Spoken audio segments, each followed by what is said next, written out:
রাশিয়ার জব্দ করা সম্পদ থেকে পাওয়া লভ্যাংশ ইউক্রেনের সহায়তায় ব্যয় করা হবে বলে জানিয়েছেন মার্কিন প্রেসিডেন্ট জো বাইডেন। এ বিষয়ে ফ্রান্সের প্রেসিডেন্ট ইমানুয়েল মাখোর সঙ্গে একটি চুক্তিও হয়েছে বলে জানিয়েছেন বাইডেন।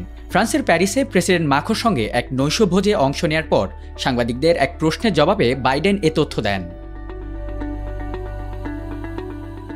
G7ভুক্ত দেশ এবং ইউরোপীয় ইউনিয়ন ইউক্রেনকে বড় আপফ্রন্ট ঋণ দিতে এবং 2025 সালের জন্য কিয়েভের অর্থায়ন সুরক্ষিত করতে পশ্চিমা দেশগুলোতে জব্দ হওয়া রাশিয়ান সম্পদ থেকে পাওয়া লভ্যাংশ কিভাবে ব্যবহার করা যায় তা বিবেচনা করছিল।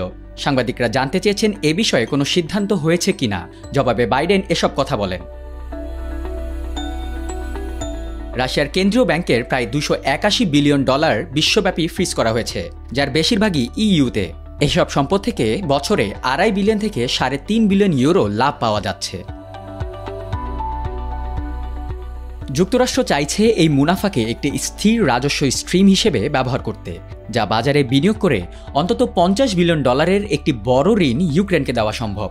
তবে রাশিয়া বলছে তাদের ফ্রিজ করা সম্পদ থেকে লাভের যে কোনো পরিমাণ ব্যবহার চুরির সমান হবে।